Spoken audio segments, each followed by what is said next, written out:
आणि प्रचाराचा गदारोळ उडालेला आहे. आरोप प्रत्यारोपांच्या फैरी झडत आहेत आणि या पार्श्वभूमीवर महत्वाच्या नेत्यांचा या निवडणुकीकडे बघण्याचा दृष्टिकोन, त्यांच्या पक्षाचा अजेंडा पुढारी न्यूज जाणून घेण्याचा प्रयत्न करत आहे. आणि याच शृंखलेमध्ये आज आपल्यासोबत आहेत भाजपचे महाराष्ट्रातले सर्वोच्च नेते मुख्यमंत्री देवेंद्र फडणवीस. फडणवीसजी, आपलं स्वागत पुढारी न्यूजवर. खूप खूप आभारी आहे, थँक्यू. आणि बाकीची फायरिंग सुरू होण्यापूर्वी पहिल्यांदा म्हणजे देवेंद्र शासन 2.0चं 1 वर्ष तुमचं पूर्ण झालेलं आहे, त्यासाठी तुमचं अभिनंदन. थँक्यू. त्याचं कारण पहिल्यांदा 2014ला तुम्ही पिचवर आलात तेव्हा एक नवीन पिच होतं. आता तुम्ही सरावलेले खेळाडू आहात आणि आता या 2.0 मधलं हे पहिलं वर्ष झालं. वाढदिवसही तुमचा झाला, त्यामुळे त्या दृष्टीने सुद्धा तुम्हाला शुभेच्छा. आणि या पार्श्वभूमीवर मी पहिलाच माझा प्रश्न असा विचारेन की नुकतंच आम्ही जेव्हा 1 वर्ष पूर्ण झालं तर पुढारी न्यूजने कार्यक्रम केला होता देवेंद्र शासन 2.0 महाराष्ट्र मॉडेल. भारतामध्ये गुजरात मॉडेलचं नाव एक शब्द विशेष नाम सारखंच प्रसिद्ध झालं, हैदराबादचं सुद्धा कौतुक व्हायचं, पण आता ते महाराष्ट्र $1 ट्रिलियन इकॉनॉमीच्या दृष्टीने पुढे जात आहे. आणि या महाराष्ट्र जर का एक ग्रोथ इंजिन असेल $1 ट्रिलियन आणि ते महाराष्ट्र मॉडेल असेल तर त्याच्या या महानगर म्हणजे त्याची इंजिन्स आहेत. करेक्ट. आणि या इंजिन्सपैकी प्रमुख आहेत सुवर्ण चतुष्कोन, म्हणजे प्रामुख्यानं मुंबई, नाशिक, पुणे आणि संभाजीनगर आणि अर्थातच नागपूर सुद्धा. आता ते मी त्याला पंचकोन आपण हवं तर म्हणू. या पार्श्वभूमीवर या महापालिकेच्या दृष्टीनं विकासाचा कसा अजेंडा तुम्ही पाहता? मुळामध्ये बघा, आपल्या देशामध्ये खूप वर्ष एक कॉन्सेप्ट होता की भारत गावात राहतो, त्यामुळे गावाचा विकास म्हणजे भारताचा विकास. करेक्ट होता, काही चूक नव्हती.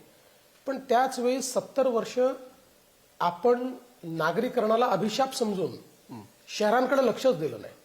नागरीकरण तर होत होतं, शहरं वाढत होती, लोक शिक्षण, आरोग्य, रोजगाराकरता, अन्न, वस्त्र, निवाऱ्याकरता शहरात येत होती. नियोजन न झाल्यामुळे आपली शहरं बकाल झाली. पहिल्यांदा 2014 मध्ये माननीय मोदीजी पंतप्रधान झाल्यानंतर त्यांना हे रिअलायझेशन होतं की शहरं ही ग्रोथ इंजिन आहेत. ते मोदीजी असं म्हणाले की देशाचा 65% GDP हा शहरांमध्ये तयार होतो. त्यामुळे शिक्षण, आरोग्य आणि रोजगार या संधी असल्यामुळे लोक शहरात येतात. त्यामुळे आपल्याला अर्बनायझेशन हे कुठेतरी मॅनेज करावं लागेल आणि मग त्या मॅनेजमेंट करता पहिल्यांदा देशात योजना तयार झाल्या. स्मार्ट सिटीची योजना, अमृत शहरांची योजना, स्वच्छ भारत शहरी योजना, प्रधानमंत्री आवास योजना शहरी, अशा वेगवेगळ्या योजनांच्या माध्यमातून हजारो कोटी रुपये हे मोदीजींनी आपल्या देशामध्ये त्या ठिकाणी दिले. एकट्या महाराष्ट्राचा विचार केला तर जवळपास 50,000 कोटी रुपये हे मोदीजींनी महाराष्ट्रातल्या शहरांच्या विकासाकरता दिले.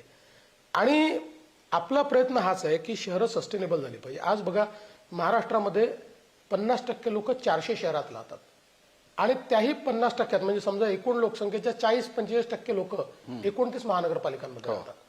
त्यामुळे जोपर्यंत आपण ही शहरं सस्टेनेबल बनवणार नाही, शहरांमध्ये पिण्याच्या पाण्याची अव्यवस्था होत्या, शहरामध्ये कुठे भूमिगत नाल्या नव्हत्या. मुंबई, पुण्यासारखी काही शहरं सोडली तर अगदी मोठ्या मोठ्या शहरांमध्ये देखील जो आउटर एरिया होता इथे या सगळ्या गोष्टी नव्हत्या. घनकचऱ्याचं व्यवस्थापन नव्हतं, नुसतं डम्पिंग यार्ड्स होते. हे सगळे कॉन्सेप्ट आपण बदलले. हजारो कोटी रुपये अमृतच्या माध्यमातून शहरांना पिण्याच्या पाण्याच्या योजनांकरता, भुयारी गटार योजनेकरता, सांडपाण्यावर प्रक्रिया करण्याकरता, कचऱ्याला त्या ठिकाणी शास्त्रशुद्ध पद्धतीनं कचऱ्यावर प्रक्रिया करण्याकरता असे हजारो कोटी रुपये आपण दिले आणि आज शहरं बदलत आहेत. आता ते ग्रोथ इंजिन बनत आहेत आणि शहरातला जो गरीब आहे, शहरातला जो मध्यमवर्गीय आहे, याच्याकरता एक ईज ऑफ लिव्हिंग आणण्याचा आपला प्रयत्न आहे. शहरामध्ये इन्व्हेस्टमेंट मोठ्या प्रमाणात करतोय आपण. आता एक साधा विचार केला तर MMR रिजन यामध्ये आता मी मुख्यमंत्री झाल्यानंतर चालू केलेल्या प्रकल्पांची संख्या, म्हणजे 14ला पहिल्यांदा मुख्यमंत्री, गेल्या 10 वर्षात हे जर प्रकल्पांची एकत्रित किंमत आपण बघितली तर 4 लाख कोटीचे प्रकल्प एकटे MMR रिजन मध्ये होतात. आता 4 लाख कोटी तर अनेक राज्यांचं बजेट नाही आहे.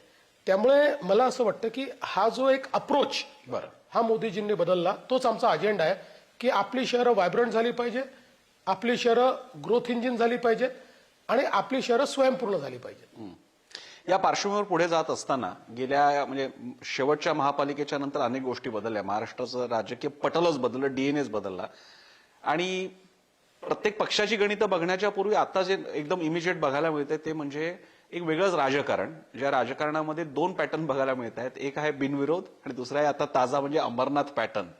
तर बिनविरोध म्हणत असताना एक मुद्दा असा उपस्थित होतोय की एक तर आधी पक्षप्रवेश होता, विच इज फाईन, कोणी कुठल्याही पक्षात जावं, पण त्याच्यानंतर उमेदवारच उभे राहत नाहीयेत आणि मग ते सगळं एकच व्यक्ती उभी राहते. निवडणूक आयोगाने अजून जाहीर तरी केलं नाही मतदान होणार आहे की नाही, पण नोटा दाबणार कसा, कारण त्यासाठी उमेदवार असावा लागतो. या पार्श्वभूमीवर मग लोकांच्या मतदानाचं काय, मग प्रेफरन्सचं काय, निवडणुकीच्या लोकशाहीच्या या मानकाकडे कसं बघाल तुम्ही? पहिल्यांदा तर आपण एक लक्षात घेतलं पाहिजे की बिनविरोध काही भागांमध्ये झाला, ते काही सर्वदूर झालेलं नाही. उदाहरणार्थ मेन बॅटलफील्ड मुंबई आहे. मुंबईत तर एकही बिनविरोध झालेला नाही. कल्याण डोंबिवली ही जी महानगरपालिका इथे सर्वात जास्त झाली. तिथे होण्याचं कारण काय आहे तुम्ही बघा. त्या ठिकाणी मुळात दोनच शक्ती होत्या, शिवसेना आणि भाजप. म्हणजे मागच्या वेळेस 120 पैकी 95 आमचे आणि 5-7 बंडखोर अशी निवडून आले. आणि गेल्या 5-7 वर्षात भाजपची ताकद त्या ठिकाणी वाढली आणि तिथली अख्खी शिवसेना, अख्खी उभाठा राहिलीच नाही तिथे, ही शिंदे साहेबांसोबत आली. त्यामुळे ऑलरेडी तिथे काँग्रेस संपलं होतं, राष्ट्रवादी संपलं होतं, मागच्याच निवडणुकीत संपले होते. आणि मग आम्ही दोघंच राहिलो. आणि ज्यावेळी आम्ही दोघांनी एकत्रित येण्याचा निर्णय घेतला, म्हणजे आम्हाला आमच्या लोकांना वाटत होतं आपलं नुकसान आहे त्याच्यामध्ये, त्यांना जास्त जागा द्याव्या लागतील, कारण आमच्या सर्वेतही दाखवत होतं की आम्हाला जास्त जागा मिळत आहेत तिथे. पण तरी आम्ही निर्णय घेतला. तो घेतल्यानंतर शेवटी तिथे आमरासमोर आम्ही चालू येऊ शकत होतो. आमरासमोर येण्याचे उमेदवार आमच्याचकडे होते, इतरांकडे नव्हते. त्यामुळे इतरांना उमेदवार मिळाले नाहीत आणि मग त्या ठिकाणी बिनविरोध झाले. असंच काहीसं कुठे 1 झाला, कुठे 2 झालं. मी एकच गोष्ट आपल्याला म्हणजे याच्यात 2 गोष्टी मला सांगायच्या आहेत की इस्लामिक पार्टीचा पण बिनविरोध झाला, अपक्ष देखील बिनविरोध झाला. म्हणजे आता एवढ्या मोठ्या आम्ही सगळ्या राजकीय पक्ष इथे असताना एका वॉर्डात आम्हाला कोणालाच नाही मिळाला आणि अपक्ष झाला निर्विरोध. त्यामुळे दुसरं मला हे सांगायचं आहे, भारताच्या लोकसभेमध्ये 35 खासदार बिनविरोध निवडून गेल्यात. 35 खासदार. लोकसभा इथं छोटंसं इलेक्शन आहे आणि त्यातले 33 काँग्रेसच्या काळात गेल्यात. त्यामुळे मला असं वाटतं की लगेच याला म्हणजे कुठेतरी लोकशाही आता खतऱ्यात आली आहे वगैरे हे म्हणणं चुकीचं आहे. ही जी काही अतिशय फेमस मुलाखत जी झाली, त्या फेमस मुलाखतीमध्ये अल्टिमेटली सत्य त्यांच्या तोंडून पडलं ना बाहेर. ते असं म्हणाले की झाले, आमचे का नाही झाले, आमचे का नाही झाले. म्हणजे मनात होतं ना झाले पाहिजे, करता नाही आले किंवा नाही झाले. त्यामुळे विरोध एवढा करताय की आमचे नाही झाले, आमचे झाले असते तर आमचा विरोधच नव्हता. तुम्ही आता त्याला लीडच दिलेला, तर तोच मुद्दा घेऊन पुढे जातो. 2 पार्टमध्ये ती मुलाखत झाली आणि जोरदार टीका टिप्पणी सुद्धा झाली. त्यातले प्रमुख एकदम जे भाजपवरती कठोर टीका टिप्पण्या झालेल्या आहेत, त्यामध्ये एक म्हणजे 2 जणांपासून वाचवायची. उद्धव ठाकरे तर म्हणाले 2 गुजरात्यांपासूनच वाचवायचे, असा शब्दप्रयोग त्यांनी केला. राज ठाकरेंनी तर थेट तुमचं जन्मस्थळच काढलं, मुंबईच्या विकासासाठी मुंबईत जन्मावं लागतं असं म्हणाले. मग त्याला संजय राऊतांनी प्रत्युत्तर दिलं आणि याच्या जोडीला मग भ्रष्टाचार आणि दडपशाही आणि शेवटची मुंबईची निवडणूक पुढे होईल की नाही कल्पना नाही. या सगळ्या ठिकाणकडे, कारण दोन्ही ठाकरेंनी, विशेषतः राज ठाकरेंनी, गिव्हन द हिस्ट्री, तर या टीकेकडे कसं पाहता? पहिल्यांदा तर ही मुंबईकरांच्या अस्तित्वाची लढाई नाही, ही मुंबईच्या अस्तित्वाची लढाई नाही. जोपर्यंत चंद्र आणि सूर्य आहे तोपर्यंत मुंबई महाराष्ट्राची आहे, मुंबई मराठी माणसाची आहे. त्यामुळे आम्ही छत्रपती शिवाजींचं नाव सांगणारे लोक आहोत, असे कसे पळपुटे झालो. छत्रपती शिवाजी महाराजांनी हिंदवी स्वराज्य तयार केलं आणि पुढे ते पूर्ण देशामध्ये गेलं. त्यामुळे अशा पद्धतीनं ही कोणाच्या अस्तित्वाची लढाई नाही. हां, हे नक्की आहे की उद्धवजी आणि राज ठाकरे यांना ती आपल्या अस्तित्वाची वाटते. त्यांना हे लक्षात येत आहे की या निवडणुकीत त्यांच्या पक्षाला मोठा झटका मिळू शकतो. त्यामुळे त्यांना असं वाटतं की आपल्या अस्तित्वाची लढाई ही मराठी माणसाच्या अस्तित्वाची करा. म्हणून मी अनेक वेळा त्यांना सांगितलंय, तुम्ही म्हणजे मराठी नाही, तुम्ही म्हणजे मुंबई नाही, तुम्ही म्हणजे महाराष्ट्र नाही, हे मनातनं काढून टाका. आणि दुसरं जे त्यांनी या ठिकाणी सांगितलं की माझं जन्मस्थान वगैरे, खरंच आहे, माझी जन्मभूमी नागपूर आहे, ती थोडी बदलता येते. माझी कर्मभूमी मुंबई आहे, मी इथे करून दाखवलेलं आहे. म्हणून मी असं म्हणालो की बाबा, मुंबईत जन्माला आलेले जन्माला येऊन आता म्हातारे व्हायला लागले तरी मुंबई करता काही केलं नाही. मग जर तुम्ही काही केलं नाही तर मुंबईला जन्माला येऊन फायदा. तसं त्यांचाही जन्म मुंबईचा नाहीच आहे असं मला माहित नाही, म्हणजे असं काही लोक सांगतात, मला माहित नाही कुठला असेल कदाचित, पण फायदा काय आहे. आणि मला हे सांगा की समजा असं असतं तर मग भारतात राज्य करणारा हा दिल्लीलाच जन्माला यायला पाहिजे. तो कशाला इतरत्र जन्माला येतो. त्यामुळे या गोष्टी ज्या आहेत या गोष्टींना काही अर्थ नाही आहे. मुंबईचं झालेलं परिवर्तन यामध्ये मुंबईच्या बाहेरच्या 2 लोकांचं नाव हे नेहमी राहील. एक नितीन गडकरी, ज्यांनी 55 उड्डाणपूल बांधले, ज्यांनी मुंबई पुणे रस्ता बांधला, ज्यांनी वरळी बांधला, सिलिंग बांधली. आणि अर्थातच मला देखील ते भाग्य लाभलं. 360 डिग्री मुंबईचा विकास आम्ही करून दाखवला. 475 किलोमीटरची metro, coastal road, Atal Setu, new Mumbai airport, 16,000 कोटी रुपयाचे मुंबईमध्ये STPs, मुंबईच्या झोपडपट्टी धारकांना घरं देण्याचं काम, मुंबईतल्या मराठी माणसाला ज्याच्याबद्दल 50 वर्ष बोलून केवळ राजकारण केलं, एक सिंगल घर दिलं नाही, त्याला BDDचा इथलं घर असेल, अभ्युदयनगरमध्ये घर असेल, पत्राचाळीमध्ये घर असेल, हे सगळं देण्याचं भाग्य हे मला लाभलं. त्यामुळे यांनी माझा जन्म कुठे झाला वगैरे या गोष्टी किती सांगितल्या तरी हे लक्षात ठेवा, मुंबईकरांना हे माहिती आहे. आणि म्हणूनच ज्यावेळी आम मुंबईकर मेट्रो 3 मध्ये प्रवास करतो त्यावेळी तो सोशल मीडियावर आम्हाला धन्यवाद म्हणतो, त्यांना नाही म्हणत. या निवडणुकी मुंबईच्या खास करून होत असताना एक असं केलं जाते, भाजपकडनं म्हटलं जात आहे की शिवसेना मामू फॅक्टरवरती काम करते, म्हणजे मराठी आणि मुस्लिम आणि मुसलमान महापौर बसवणार आहे. आणि शिवसेना म्हणते की 2 गुजराती निवडून मुंबई ताब्यात घेण्यासाठी चाललेले आहेत. मुंबईपासून महाराष्ट्रात तोडण्याचा जुना डाव आहे, गुजरातला जवळ करायचं आहे म्हणून बुलेट ट्रेन वगैरे वगैरे सगळं. या 2 नॅरेटिव्हच्या वॉरकडे तुम्ही कसं पाहताय? मराठी मुसलमान होणारे महापौर किंवा मग तुम्ही मग हिंदी, म्हणजे काल उद्धव ठाकरेंनी असं सुद्धा म्हटलं त्या मुलाखतीत की हिंदू महापौर, म्हणजे मग मराठी हिंदू मानत नाहीत का भाजप, असाही प्रश्न विचारला. कधी कधी उद्धवजी इतकं बाळबोध बोलतात की त्याला काय उत्तर द्यावं समजत नाही. म्हणजे आता मुख्यमंत्री राहिलेला व्यक्ती इतका बळबोध बोलतो, पण मी त्याच्यावर नंतर येतो. मुळामध्ये आपण जर बघितलं तर 2 गुजराती, एक गोष्ट त्यांनी लक्षात घेतली पाहिजे की देशाचे प्रधानमंत्री माननीय नरेंद्र मोदीजी हे जन्माला गुजरातमध्ये आले, ते खासदार उत्तर प्रदेशाचे आहेत आणि देश चालवतात दिल्लीहून, ही क्षमता त्यांची आहे. आणि काश्मीरपासून कन्याकुमारीपर्यंत कुठेही नरेंद्र मोदीजी गेले तरी 50,000 लोक किमान जमा होतात. याला लीडरशिप म्हणतात. घरी बसून तयार होत नाही लीडरशिप, जनतेत जाऊन करावी लागते लीडरशिप. आणि त्यामुळे तुम्हाला त्यांना लोक प्रेम करतात, त्यांना रिस्पॉन्स देतात, याची असूया का वाटावी? अरे तुम्ही त्यांच्यापेक्षा मोठी लाईन ओढण्याचा प्रयत्न करा ना. एवढं असूया आपल्या मनामध्ये ठेवून अशा प्रकारे बोलायचं, या गोष्टीला काही अर्थ नाही. बघा, महापौराचा जोपर्यंत विषय आहे, मुळामध्ये हा विषय का आला? 2 कारणांनी आला. एक, कृपाशंकर सिंग आमचे जे नेते आहेत हे मीरा भाईंदरमध्ये गेले. त्या मीरा भाईंदरमध्ये त्यांना प्रश्न विचारला की मीरा भाईंदरमध्ये इतके उत्तर भारतीय राहतात, मग मीरा भाईंदरमध्ये आमचा महापौर कधी होईल? प्रत्येक समाजाला वाटतं.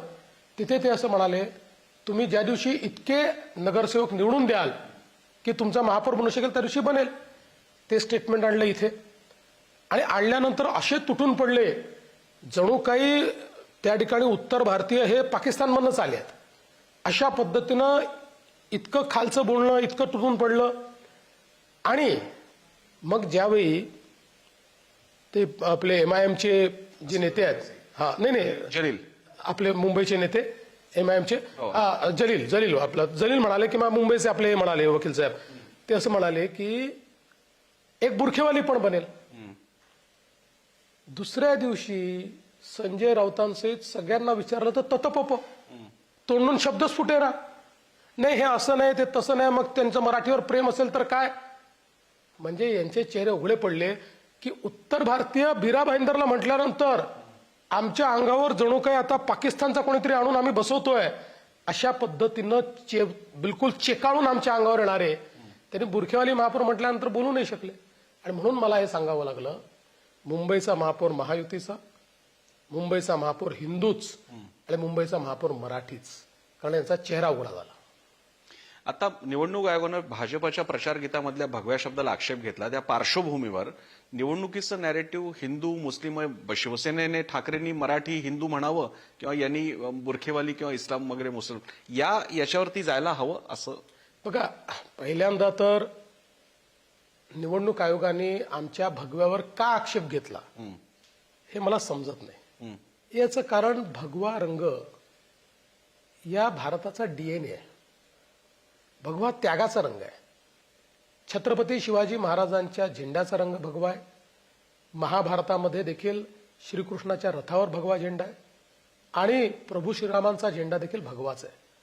त्यामुळे त्याच्यावर आक्षेप घेणं याबद्दल आता ठीक आहे, निवडणूक आयोगाने घेतला असेल, पण तिथे जे कोणी अशा पद्धतीचं काम करतात त्यांच्या बुद्धीची मला कीव करावीशी वाटते. पण ठीक आहे, आता तो निर्णय झाला. मुळामध्ये पहिल्या दिवशीपासून माझा प्रयत्न होता की ही निवडणूक विकासाच्या नरेटिव्हवर राहिली पाहिजे. डेव्हलपमेंट काय केलंय आणि व्हॉट इज युअर व्हिजन. पण जसं मी नेहमी सांगतो की उद्धवजींच्या भाषणामध्ये विकासाचा विषय दाखवा आणि 1,000 रुपये मिळवा. मागच्या सभेमध्ये मी ते 2,000 रुपये केले आहेत, आता 2,000 रुपये मिळवा असं, पण ते बोलत नाहीत. त्यांची स्ट्रॅटेजी काही चूक आहे असं मला वाटत नाही. कारण त्यांना हे माहिती आहे की विकासाच्या ग्राउंडवर जर आपण आलो तर त्या ठिकाणी आपल्याला बॅटिंग करता येणार नाही. आणि म्हणून ते आपल्या प्लेग्राऊंडवर, आपल्या लेव्हल फील्डवर आणण्याचा प्रयत्न करतायत. इमोशनल इश्यूज जे आहेत त्याच्यावर डिबेट होत राहिली तर विकासाचा मुद्दा मागे पडेल आणि मग ह्या जो चौफेर विकास लोकांना दिसतोय त्याच्याऐवजी नरेटिव्ह वेगळे होतील. हा त्यांचा प्रयत्न आहे. आणि मग अशा परिस्थितीमध्ये बघा, आम्ही राजकीय पक्ष आहोत, जर उत्तरं दिली नाहीत तर लोकांना त्यांचं खरं वाटतं. म्हणून मग आम्हाला उत्तरं द्यावी लागतात. आणि म्हणून त्यांनी एखादा विषय म्हटला तर आम्हाला त्याचं उत्तर द्यावं लागतं. माझं जर तुम्ही कुठलंही भाषण ऐकलं तर माझ्या भाषणात मुंबई बाहेर तर मी विकासाच्या व्यतिरिक्त काहीच बोलत नाही, काहीच नाही. फक्त विकास बोलतो, काहीच बोलत नाही दुसरं. कोणावर टीका पण करत नाही. मुंबईमध्ये उत्तर देतो आणि मग विकासावर बोलतो. बाकीच्या महायुतीतल्या घटक पक्ष आणि भाजपच्या रिलेशनकडे जाण्यापूर्वी एक फक्त निवडणूक या मुलाखतीच्या अनुषंगाने उद्धव ठाकरेंबद्दल तर आपण बोललात. राज ठाकरे आपले चांगले मित्र, आपण त्यांच्या घरी मधल्या काळात तर म्हणजे इतकं चित्र दिसायचं की आज देवेंद्र फडणवीस असतील तर उद्या आशिष शेलार गेलेले, परवा मुनगंटीवार कोणी गेलेले वगैरे. आता मात्र एकदम टीकात म्हणजे अगदी थेट देवेंद्र फडणवीस यांच्या जन्मगावाबद्दल राज ठाकरे बोलतायत. व्हिडिओचं वगैरे परत त्यांनी म्हटलेलं आहे की मी पण व्हिडिओ लावेल वगैरे. परत एकदा त्यांनी म्हटलेलं आहे असं. आणि तुम्ही त्याला असाही उल्लेख केला की हे दोन पक्षांची नव्हे, एक कन्फ्युजन आणि एक करप्शनची ही युती आहे. तर राज ठाकरेंकडे तुम्ही कसं बघताय? पहिल्यांदा तुम्हाला एक सांगतो की ती जी मुलाखत झाली तर त्याच्यामध्ये मी संजय राऊतांच्या एका गोष्टीकरता आभार मानले पाहिजेत की मी तर टोपी फेकली होती. मी कोणाला बोललो नव्हतो कोण करप्ट आणि कोण कन्फ्युज्ड आहे असं मी बोललो नव्हतो. मी म्हटलं होतं करप्शन आणि कन्फ्युजनची युती आहे. संजय राऊत म्हणाले की राज तुम्हाला कन्फ्यूज म्हटलंय आणि उद्धव तुम्हाला करप्ट म्हटलंय, असं संजय राऊतांनीच त्या मुलाखतीमध्ये त्या ठिकाणी सांगितलं. पण प्रश्न तो बाजूला ठेवा. बघा, एक गोष्ट आहे की एक पॉलिटिकल कल्चर आहे महाराष्ट्राचं. 2019 ते 2024 या पॉलिटिकल कल्चरचा खूप ऱ्हास झाला आहे. मी पुन्हा निवडून आल्यानंतर ते कल्चर कसं आपल्याला नीट करता येईल याचा प्रयत्न केलाय. त्यामुळे यापैकी कोणीही माझे शत्रू नाहीत, पॉलिटिकल अपोनंट आहेत. ते माझ्यावर बोलतील, मी पण त्यांना उत्तर देईल, तेवढ्याच ताकदीनं उत्तर देईल. वैचारिक लढाई पण आहे. त्यांच्या विचार मला पटणार नाहीत, मी त्याचा पूर्ण प्रतिवाद करेन. पण उद्या या निवडणुका झाल्यानंतर पुन्हा जर राज ठाकरेंनी चहा प्यायला बोलवलं तर जाईन, त्याला काय अडचण आहे. त्यात काही शत्रुता नाहीच आहे. ते माझ्यावर टोकाचं बोलतील, मी टोकाचं उत्तर देईल त्याला. पण इलेक्शन झाल्यानंतर आम्ही एकमेकाचे शत्रू नाहीत. त्या ठिकाणी आपली राजकीय संस्कृती आहे. ते माझ्या घरी येऊ शकतात, मी त्यांच्या घरी जाऊ शकतो. त्यामुळे मला वाटत नाही याच्यात काही प्रॉब्लेम आहे. हा चहा घेण्याचा मुद्दा तुम्ही फक्त शिवतीर्थाबद्दल आणि राज ठाकरेंबद्दल म्हणालात, हे मी लगेच नोट केलं. नाही, याचं कारण आहे की मातोश्रींनी माझे करता दरवाजे 19 मध्येच बंद केले. दरवाजे बंद नसते तर तिथेही गेलोच असतो. दरवाजे बंद केल्यानंतर बघा, मैत्री जी असते ना ही एकतर्फी होत नाही. तुम्ही दरवाजे बंद केल्यानंतर मी येऊन तिथे नॉक करीन ही परिस्थिती माझ्यावर नाही.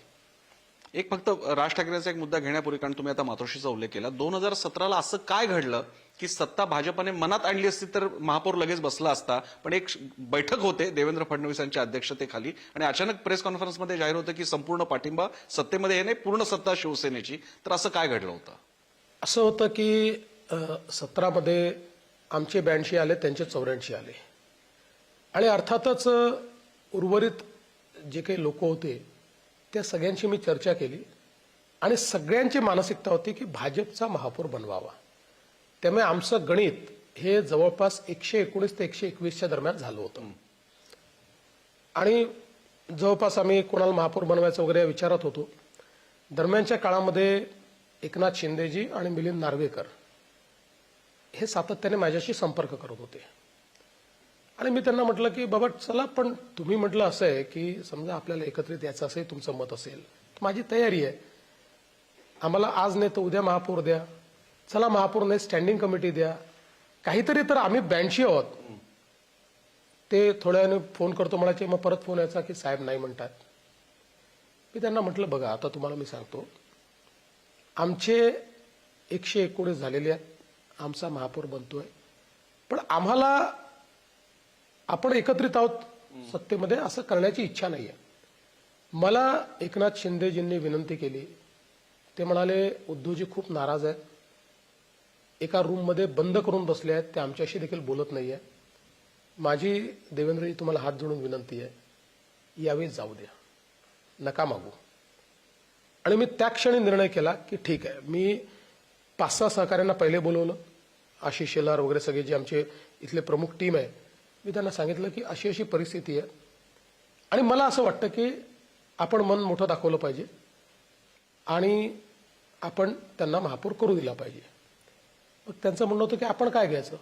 मी म्हटलं मी तुमच्यासमोर प्रस्ताव ठेवतो, तुम्हाला मान्य असेल तर, कारण निर्णय तुम्हाला घ्यायचा, मी एकटा निर्णय करणार नाही. तर मला असं वाटतं आपण काहीच घेऊ नये, आपण बाहेर राहावं आणि मुंबईचे पहारेकरी म्हणून आपण काम करावं. आणि मग ते ठरल्यावर आम्ही एक मोठी बैठक बोलवली. त्यांनी लगेच मला होकार दिला सगळ्यांनी. अतुल होता, भातखळकर, अमित असेल किंवा मंगलजी असतील, असे सगळेच होते. मोठी बैठक आम्ही बोलवली आणि त्या बैठकीमध्ये हा विषय मी ठेवला आणि सगळ्यांनी एकमताने दुजोरा दिला. आणि मी फोन केला आणि मी एकनाथ शिंदेजींना सांगितलं की शिंदेजी, आम्ही निर्णय केलाय, मी आता अनाऊन्स करतोय, तुम्ही महापौरही बनवा, चेअरमनही बनवा, सगळं तुम्ही घ्या. आणि मग मी प्रेस कॉन्फरन्स घेऊन अनाऊन्स केलं की आम्हाला काही नको, सगळं शिवसेनेने करावं, आम्ही मुंबईचे पहारेकरी म्हणून, चौकीदार म्हणून काम करू.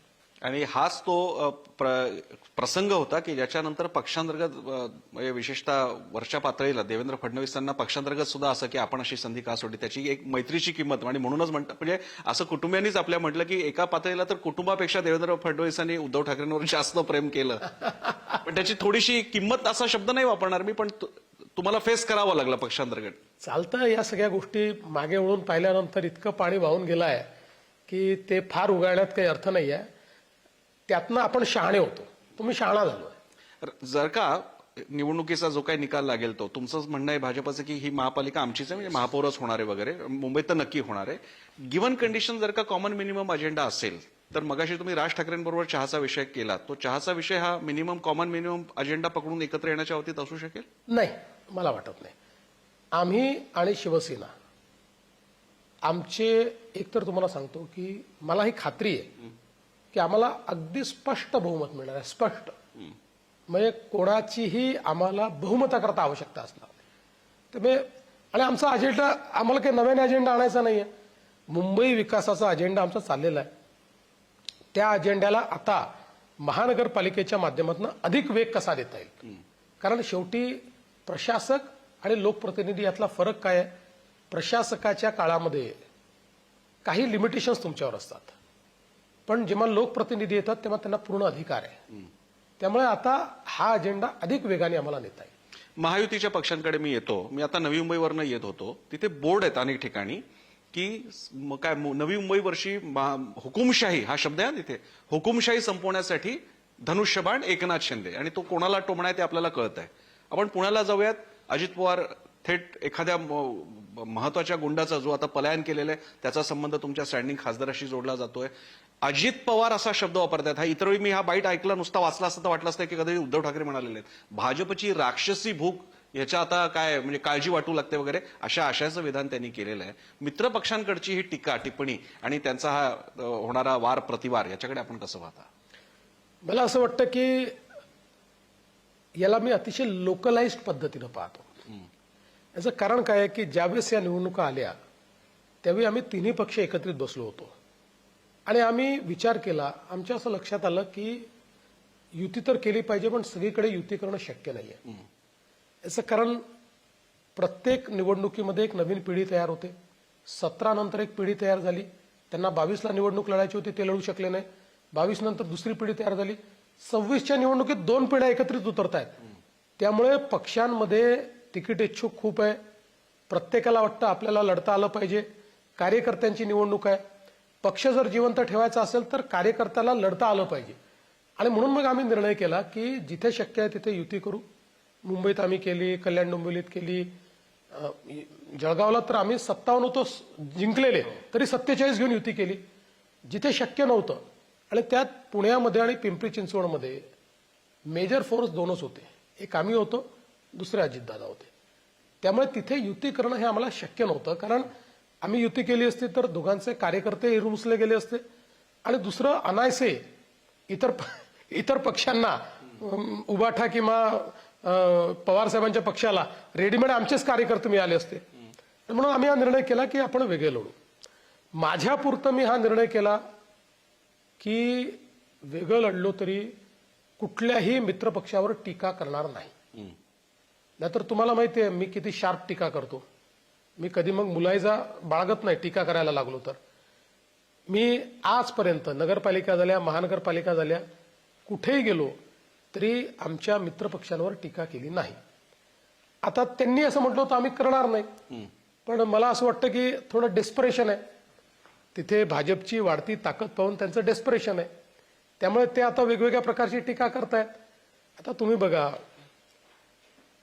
अजितदादांनी त्या ठिकाणी सचिन खरातांच्या माध्यमातून जे काही उमेदवार दिले, आता मी गृहमंत्री आहे राज्याचा, आता काय बोलायचं मी याच्यावर? टीका केली तरी वाईट आणि टीका नाही केली तरी वाईट. पण मला असं वाटतं की मी ज्येष्ठ नेता म्हणून संयम ठेवणं गरजेचं आहे. मी संयम ठेवलाय.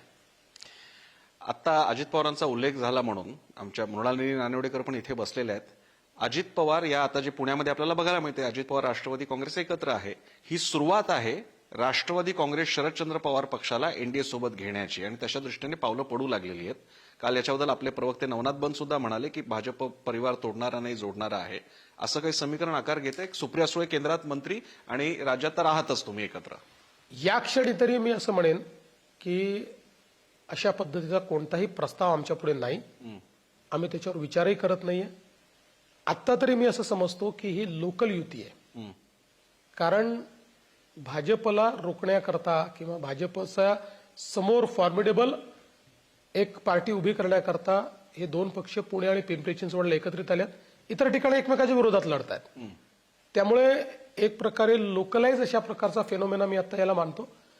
पण हे जरी मी म्हणत असलो तरी देखील मी अलीकडच्या काळात राजकारणात कॅव्हिएट ठेवून बोलत असतो. 2019 पूर्वी मी ठामपणे बोलायचो की हे होणारच नाही. पण मला 2019ने शिकवलं की राजकीय समीकरणं हे कधी बदलू शकतात. त्यामुळे आज एवढंच सांगतो की आत्ता आमच्याकडे 2 राष्ट्रवादी एकत्रित येण्याचा प्रस्ताव नाही. राष्ट्रवादीला एनडीए मध्ये म्हणजे शरद पवार साहेबांच्या राष्ट्रवादीला एनडीए मध्ये घेण्याचा तर कुठलाच प्रस्ताव नाही. काँग्रेसचा एक उल्लेख करावा लागेल. महत्वाचा राष्ट्रीय पक्ष आहे आणि महाविकास आघाडीचं जरा वेगळं आहे. अनेक ठिकाणी काही ठिकाणी राष्ट्रवादीने आपली वाट निवडली आहे, काही ठिकाणी उद्धव ठाकरेंनी निवडली आहे. हर्षवर्धन सपकाळ असं म्हणाले की काँग्रेस मुक्त भारताचं ध्येय ठेवणारा पक्ष आता काँग्रेस युक्त होत चाललेला आहे, कारण अर्धाधिक आमचीच माणसं घेत आहेत. अंबरनाथचं उदाहरण त्यांनी तिकडे परत एकदा त्यांनी दिलेलं आहे. पण हा लोकांच्या मनात म्हणजे 2014 पासून आपण बघतोय की अनेक ठिकाणचे नेते मंडळी वगैरे, आता अशोक चव्हाण नांदेडमध्ये तुमच्याबरोबर दिसतात, ज्या नांदेडमध्ये तुम्ही थेट टीका करतात की एवढ्या वर्षात नांदेडमधली परिस्थिती काय झाली, जिथे अशोक चव्हाण उपस्थित आहेत, जे मुख्यमंत्री राहिलेले आहेत. तर या विरोधाभासाकडे कसं व्हायचं? बघा, आमच्या पक्षामध्ये जर लोक येत असतील तर आम्ही आमचे दरवाजे बंद करू शकत नाही. आम्ही राजकीय पक्ष आहोत. विशेषतः आमची भूमिका ही आहे की अल्टिमेटली आम्ही जरी महाराष्ट्रातला सगळ्यात मोठा पक्ष असलो तरी सगळ्या जागांवर आम्ही निवडून येत नाही. सगळीकडे आमचं प्राबल्य आहेच असं नाही. वेगवेगळ्या पक्षांचं वेगवेगळ्या नेत्यांचं प्राबल्य काही काही भागांमध्ये आहे. आणि म्हणून मग ज्या ठिकाणी आम्ही कधीच निवडून आलो नाही अशा काही प्रभागांमध्ये आम्ही काँग्रेसमधनं किंवा इतर पक्षातनं लोक घेतले. एकूण जर आपण आमचा सगळा हिशोब लावला तर कुठल्याही महानगरपालिकेत 5 ते 10% जास्त बाहेरचे लोक नाही आहेत. 90% लोक होमग्रोन आहेत किंवा 10, 15, 20 वर्षापासून पक्षामध्ये काम करतायत किंवा पक्षाच्या विचारधारेचे लोक आहेत. त्यामुळे हा काही फार मोठा फेनोमेना आहे असं नाही आहे. आता प्रतिप्रश्न हर्षवर्धन सपकाळ यांनी विचारला पाहिजे की 100-125 वर्ष जुना तुमचा पक्ष, या पक्षामध्ये लोक राहायला का तयार नाही? या पक्षात कोणी नांदायला का तयार नाही? रोज तुमचा पक्ष खाली खाली का चाललाय? याचं उत्तर त्यांनी शोधलं पाहिजे. पण त्याचं उत्तर न शोधता ते रोज वेगवेगळ्या प्रकारच्या शिव्या मला देतात. मला अर्थात त्याचा फरक पडत नाही, कारण त्यांना त्यांच्या जिल्ह्यातही कोणी फार सिरियसली घेत नाही. पण जोपर्यंत तुम्ही सत्याकडे जाणार नाही तोपर्यंत पडझड थांबणार नाही. मुलाखतीच्या शेवटाकडे येत असताना स्मार्ट सिटीचं मिशन जाहीर करण्यात आलं होतं. अनेक ठिकाणी उपाययोजना सुद्धा सुरू झाल्या होत्या. मोठ्या घोषणा होतात, त्याच्याबद्दल आम्हाला दिसतं. म्हणजे बुलेट ट्रेनचा कार्यक्रम ऍक्च्युअली सुरू आहे, मेट्रो मुंबईत धावल्या हेही आपण बघतोय. पण त्याचवेळी इन्फ्रास्ट्रक्चरच्या मोठ्या प्रोजेक्टच्या या प्रेमापोटी काही ठिकाणी नागरी समस्या होत आहेत का? उदाहरणार्थ ठाण्यामधला एक मोठा ब्लॉक तसाच आहे. मुंबई नाशिक हायवेच्या बाबतीतला प्रश्न तसाच आहे. आग्रा गोवापर्यंतचा महामार्गाचा विषय आहे. शक्तिपाठात असा नागरी आणि ग्रामीण दोन्ही भागाचा विषय झाला, पण तिथे सुद्धा आपल्याला बघायला मिळालं. तर याकडे आपण कसं पाहता? नाही, बघा, आता जसं उदाहरणादाखल नाशिक हायवेचा जो विषय आहे, 2 पुलांचं काम केवळ बाकी आहे. ते झालं की तो त्या ठिकाणी ईज होणार आहे. आणि आमचा प्रयत्न आहे की पुढच्या 4 ते 6 महिन्यामध्ये पूर्ण शक्ती लावून ही पुलं, त्याच्यात काही कॉन्ट्रॅक्टरचे प्रॉब्लेम आले, कॉन्ट्रॅक्टर बदलावे लागले, त्यामुळे ते आम्ही पूर्ण करणार आहोत. त्यासोबत परवा आपण देखील बघितलं असेल, ठाणे डिकंजेस्ट करण्याचा पूर्ण प्लॅन मी मांडला की कसं आम्ही ठाणे डिकंजेस्ट करणार आहोत. आणि यातला प्रत्येक प्रकल्प सुरू आहे. म्हणजे असं नाही की आम्ही काहीतरी आपलं एक स्वप्न रंजवून सांगतोय, प्रेझेंटेशन. आम्ही प्रेझेंटेशन नाही, ऍक्च्युअल इम्प्लिमेंटेशन आमचं चाललेलं आहे. त्यामुळे तुम्ही एक बघा, सहज विचार करा की मुंबईमध्ये 475 किलोमीटरचं मेट्रोचं नेटवर्क केलं नसतं, आज काय हालत असते मुंबईची? कोस्टल रोड झाला नसता, काय हालत असते? आज हा कोस्टल रोड आता बांद्र्यापासून वर्सोव्याला चाललाय, तो वर्सोव्यापासून दहिसरला चाललाय, दहिसरपासून तो भाईंदरला चाललाय. याचा अर्थ काय आहे? मुंबईचा जो काही वाहतूक आहे, 80% मुंबईचे 60% मुंबईचा ट्रॅफिक हा एकट्या वेस्टर्न एक्सप्रेसवेवर जातो. वेस्टर्न एक्सप्रेसवे डिकंजेस्ट केला तर मुंबईच्या ट्रॅफिकवर खूप मोठा परिणाम आपण करू शकतो. आणि म्हणून हा पॅरलली पूर्ण कोस्टल रोड आता भाईंदरपर्यंत, त्याला वेस्टर्न एक्सप्रेसवेला त्या ठिकाणी पॅरलल रोड आपण केलाय. सोबत आपण जो टनेल करतोय ठाण्यावरनं बोरिवलीपर्यंत आणि मुलुंडवरनं गोरेगावपर्यंत, आता गोरेगावपासूनही एक पॅरलल या वेस्टर्न एक्सप्रेसवेला आपण एक त्या ठिकाणी डीपी रोड तयार करतोय, तेवढाच मोठा डीपी रोड करतोय. आता हे इन्फ्रास्ट्रक्चर झाल्यानंतर केवढं मोठं डिकंजेशन या ठिकाणी होणार आहे. किंवा आता जो प्लॅन एक अजून आम्ही तयार केलेला आहे की हा जो काही आपला बांद्र्याला जिथे आपला सीलिंग संपते तिथनं एक टनेल आम्ही डायरेक्टली बीकेसीला नेणार आहोत. बीकेसी वरनं तो टनेल हा डायरेक्टली इकडे कुर्ल्याला आणि इकडे आपलं जे एअरपोर्ट आहे तिथे नेणार आहोत. आणि त्या एअरपोर्ट पासून तो टनेल थेट परत कोस्टल रोडला जोडणार आहोत. म्हणजे काय होईल? मुंबईच्या सगळ्या भागांकरता आपल्याला अल्टरनेट रोड्स तयार होतील, ज्याच्यावर फ्लोईंग ट्रॅफिक असेल, थांबणारा ट्रॅफिक नसेल. हे आपण त्या ठिकाणी केलेलं आहे. किंवा आपला ईस्टर्न एक्सप्रेसवे आहे, हा ईस्टर्न एक्सप्रेसवे छेडानगरला संपतो. आता तो छेडानगर पासनं तर अगदी ठाण्याच्या पलीकडे तिकडे आमणेपर्यंत आम्ही नेतो. म्हणजे मग काय होईल? हा जो सगळा भिवंडीकडचा ट्रॅफिक जो आहे, जो सगळा आपल्या साकेत बिकेत आणि त्या सगळ्या भागातून आणि इकडे जातो, सगळा दोन्हीकडे ठाण्याकडे जातो, हा सगळा जो ट्रॅफिक आहे हा थेट आपल्याला एकीकडे आपल्या आपलं जे मल्टी मॉडेल कॉरिडॉर आहे त्याच्यामुळे अटल सेतूकडे नेता येईल आणि दुसरा ईस्टर्न फ्रीवेकडे आणता येईल. त्यामुळे अशा प्रकारचं हे जे काही आपण हातामध्ये घेतलेलं आहे, बरं. यामुळे मुंबई पूर्ण डिकंजेस्ट होणार आहे. मुलाखतीच्या शेवटी आता संपलंच, एक शेवटचं फक्त रॅपिड फायर, ते गमतीदार असतं. मागच्या पण मुलाखतीत मी केलं होतं, त्यामुळे ते अगदी एका शब्दाचे आहेत. पहिला माझा प्रश्न, 100% भाजपा की महायुती? महायुती. चक्क महायुती. बर. अजित पवार की एकनाथ शिंदे? दोघेही. उद्धव ठाकरे की राज ठाकरे? बघा, दोघांबद्दलही आता एक आमच्यात अंतर आहे. पॉलिटिकली ते काय आमच्या सोबत नाहीत, त्यामुळे आता त्यांच्यात चॉईस काय, म्हणजे त्यात चॉईस करायला शिल्लक काय आहे. जर आमचे मित्र असते तर चॉईस केलं असतं. आणि शेवटचा प्रश्न, काल तुमचा नागपूरमध्ये तो तर्री पोहे विथ देवाभाऊ झाला कार्यक्रम, तर तर्री पोहे की मुंबईचा वडापाव? मुंबईत वडापाव, नागपूरला तर्री पोहे. कारण नागपूरला वडापाव चांगला मिळत नाही, मुंबईत तर्री पोहे चांगले मिळत नाही. फडणवीसजी, आपण तुमचं सध्या बिझी शेड्यूल सगळ्यांचंच चालू आहे, तुमचं सुद्धा चालू आहे, नंतर पुढच्या सुद्धा सगळे कार्यक्रम आहेत, तरी आपण पुढारी न्यूजला एवढा सविस्तर वेळ दिला आणि अनेक प्रश्नांचा खुलासेवार आणि खुमासदार मुलाखतीला उत्तरं दिली, यासाठी तुमचे आभार. थँक्यू. शुभेच्छा तुम्हाला. थँक्यू. आभारी. तर हे होते महाराष्ट्राचे मुख्यमंत्री, भाजपचे सर्वोच्च नेते देवेंद्र फडणवीस. पुढारी न्यूजशी या संवाद सत्रामध्ये आपण इथेच थांबूया. पाहत रहा पुढारी न्यूज.